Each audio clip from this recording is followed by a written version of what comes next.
En 2026 o en 1962. Parece que la crítica siempre se equivoca. Pero, ¿y si os digo que no puede ser de otra manera? ¿Que el cine no puede ser entendido desde el presente? ¡Saludos! ¡Saludos! Yo soy Néstor Juez, que no Gestor Nuez. Y esto, no nos engañemos, jamás fueron las críticas sosegadas.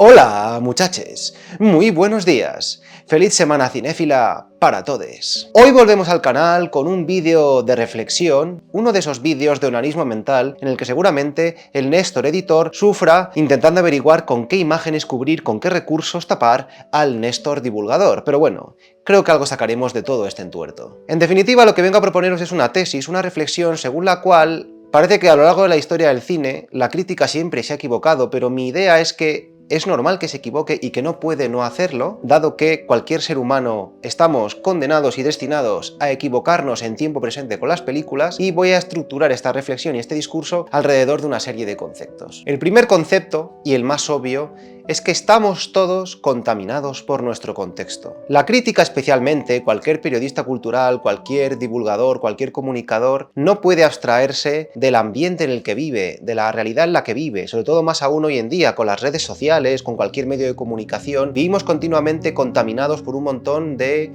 boca a boca, recomendaciones, textos, vídeos, en definitiva corrientes de opinión muy fuertes que a día de hoy se generan prácticamente desde el segundo uno después de la primera proyección de cualquier película. Ya no hace falta esperar siquiera al estreno. Conforme las películas han sido presentadas en un festival de cine, ya se bombardea internet con multitud de opiniones que, curiosamente y de manera muy divertida, tienden a ser cada vez más homogéneas, porque es muy cómodo apuntarse al discurso dominante. Es siempre mucho más fácil sumarse como una oveja al rebaño, todos como borregos detrás de la opinión de alguna persona muy convincente en su manera de expresarse, que intentar escudriñarse los sesos para encontrar el discurso propio, que en definitiva es lo más difícil. Y aquí realmente entran muchas cosas en juego, porque tenemos que hablar de que las películas, lamentablemente, no se ven como obras en sí mismas, sino que se miden y se evalúan en base a cómo se ajustan a nuestras expectativas previas, lo cual es muy injusto porque las expectativas, las películas no tienen culpas de ellas y son, por lo general, extremadamente subjetivas. Todo tipo de motivos nos hacen crear expectativas previas, ¿no? El hecho de que una película sea una entrega en una saga más grande, que sea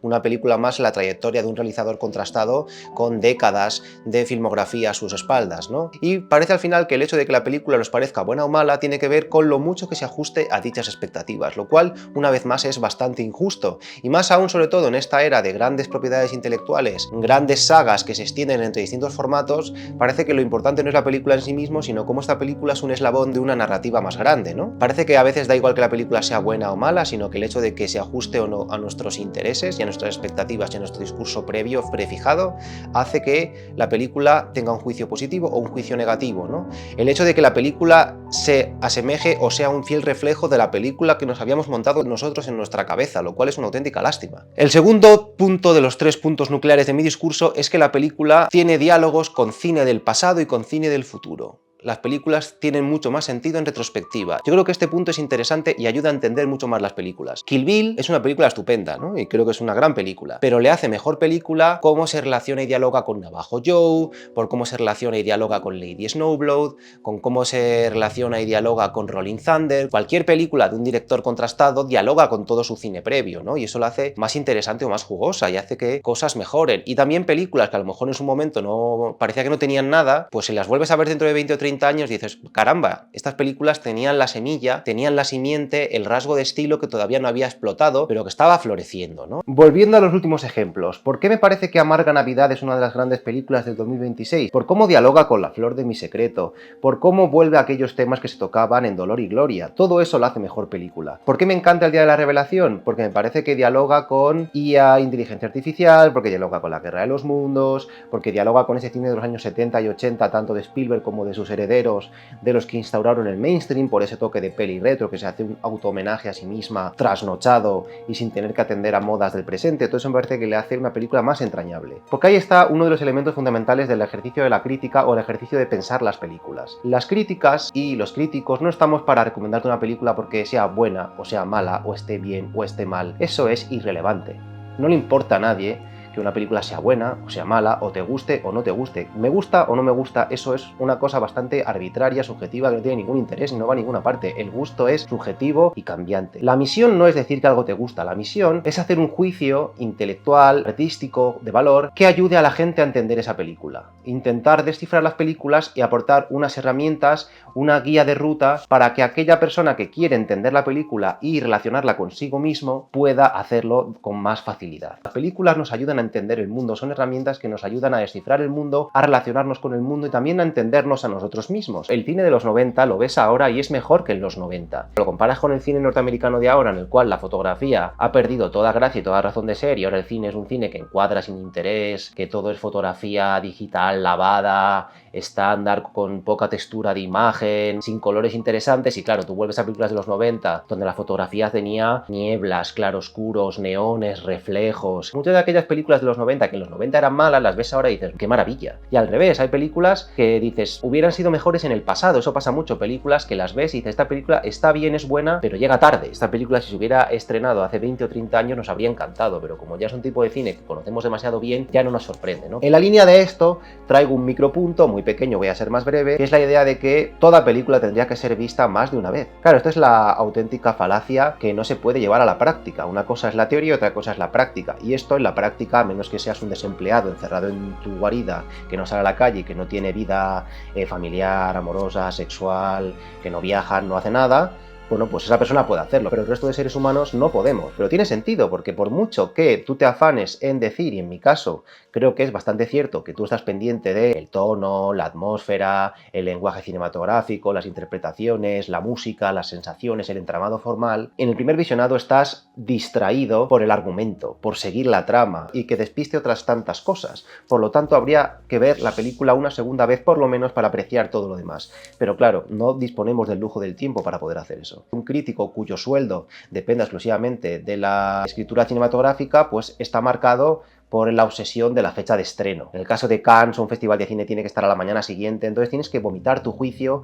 pocas horas después de haber visto la película, y eso es imposible. Tener la visión completa, reposada, macerada y reflexionada, son muchos ejercicios intelectuales que no da tiempo a hacer en esas pocas horas. Y luego, por último, el tercer punto, ¿no? Veníamos, como digo, primer punto, el contexto nos contamina, segundo punto, el cine dialoga con el pasado y dialoga con el futuro, por lo tanto, solo en su estricto presente está cojo, falta el elemento fundamental, ¿no? Si tú eres una tesela, no puedes ver el mosaico. Si tú eres una baldosa, no puedes ver el pavimento, porque estás integrado dentro, tienes que salirte fuera. Y ahora mismo tú no puedes ver el panorama cinematográfico de los años 2020, no puedes, porque estás dentro de él y se está formando a tiempo real alrededor tuyo. Entonces necesitas que aquello se termine, se cierre y tú puedas verlo desde fuera. Tendríamos que tener una visión general, una perspectiva general de todos los movimientos, estilos de cine, corrientes del momento actual y aquellas que están empezando a nacer, aquellas que están ya muriendo, y ver cómo se interrelacionan entre sí en este puzzle de lenguaje y de estilos. ¿Por qué se escribe tanto más de cine pasado que de cine contemporáneo? ¿Por qué si tú vas a estudiar comunicación audiovisual a la Complutense o te metes en un máster de crítica de Caimán en la ICAM, se está todo el rato hablando de cosas pretéritas, ¿no? Porque aquello es muy fácil o más lógico o más posible entenderlo en su totalidad, porque es una esfera cerrada, delimitada, con los bordes claros, que tú puedes coger como objeto de estudio, aislarla y diseccionarla en cada uno de sus ingredientes. Eso es factible. Por lo tanto, tenéis que entender que efectivamente, mientras que tú formas parte, ¿no? Si tú eres un hilo de aquel tejido que está haciendo Penélope para que los pretendientes por fin pueda elegir a uno de ellos, si tú eres un hilo del tejido, no puedes ver el mantel completo, tienes que apartarte. Néstor,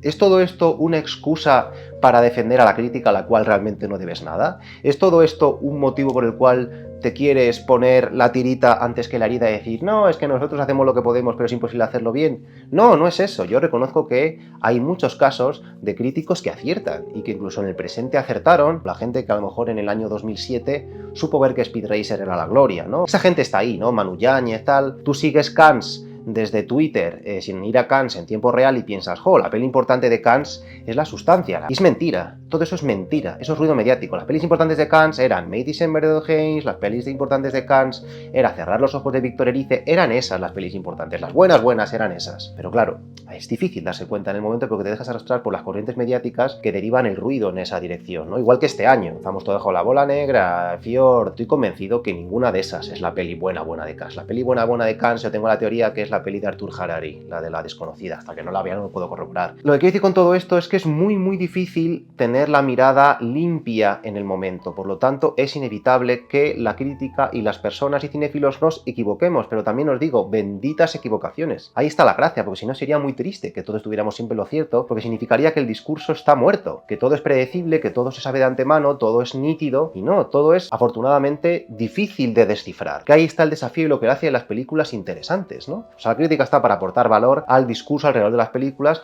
y que ayuden a la gente a que piense las películas y que les invite a pensar las películas. Eso es lo importante, y todo lo demás es secundario. Invito a todas aquellas personas que emiten juicios de opinión, críticos, cinéfilos, divulgadores, que también es correcto cambiar de opinión y retractarse de tus opiniones, porque una cosa que pasa bastante es que parece que nos casamos con nuestra opinión y que no podemos desdecirnos, ¿no? Heredero a veces cuando habla de ciertos directores, hay una serie de críticos que dijeron una cosa en su momento y luego parece que están contractualmente obligados a no desdecirse, lo cual conlleva que su discurso crítico muchas veces está muerto y resulta predecible porque tú sabes que va a decir cierta cosa de una película de ese director antes de que la haya visto y luego es como que está obligado a decir eso mismo y lo va a decir. Y no debería ser eso, tú puedes cambiar de opinión y es de sabios cambiar de opinión, porque tú no eres la misma persona con 20 años que con 30 y con 40, lo que pensabas de ese director cuando eras joven no es lo que piensas después, y eso no es que te hayas equivocado antes o que ahora estés equivocado, es que tú vas cambiando y eso también hace más interesante la interpretación de las películas, cómo tu perspectiva y tus gafas se van modelando a través del tiempo. Tenéis que coger vuestra propia opinión, y vuestra propia opinión tiene que ser algo más allá de me ha gustado o no me ha gustado. Si te ha gustado tienes que saber por qué, y saber explicar por qué, y si no te ha gustado tienes que saber explicar por qué. O sea, está bien que la película te haya gustado o no te haya gustado por motivos